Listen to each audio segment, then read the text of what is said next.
President-elect Donald J. Trump announcing today that during a meeting with former New York City Mayor Rudy Giuliani held on November 29th, that Giuliani removed his name from consideration for any position. Charlie, what do you know? I can just tell you what Republican lobbyists, friends of Rudy Giuliani, and people close to the transition have been telling us for weeks now, because let's be real clear here. Rudy Giuliani, there was no more loyal surrogate for Donald Trump than Rudy Giuliani. And effective. And effective. When everybody else was, I'm going to, disclose full admiration for the former mayor. I know him a long time and I like him. So take it for what that's worth. He's a guy that was, when everybody was running for the hills, when that Billy Bush tape ran out, Rudy Giuliani took to the mics and tried to explain it in a way that people can understand and maybe get beyond, and they did.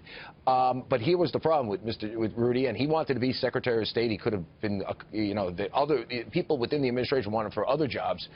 They thought he wasn't the most diplomatic person. But the main problem with any, and I would say any cabinet position for him, from what I understood, was his business, and he worked at two places post being New York City mayor. One was at Giuliani Partners, and then more recently at Bracewell Giuliani, which is a separate firm down in Dallas, and Greenberg Traurig, the big law firm. I think it's headquartered in Miami.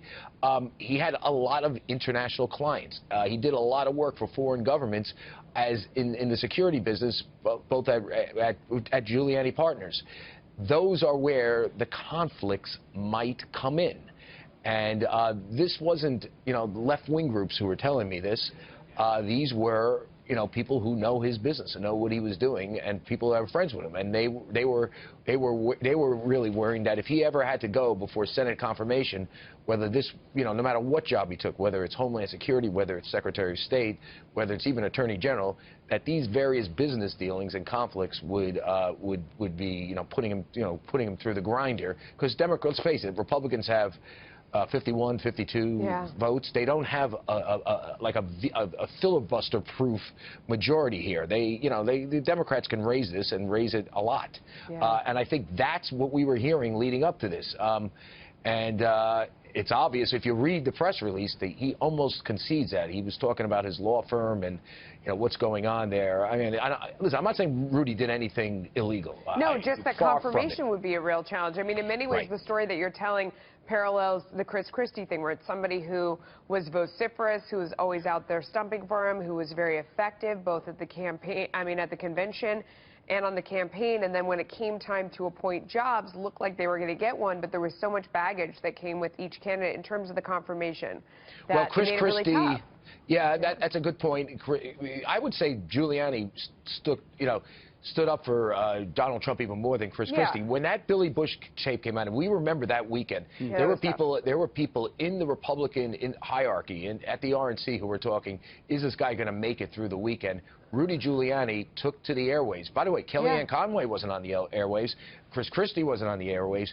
Rudy Giuliani, America's mayor, was on the airways, and he kind of put it in context where you can look beyond it for other reasons, and he did it in a pretty sensible way. I mean, he was quite effective.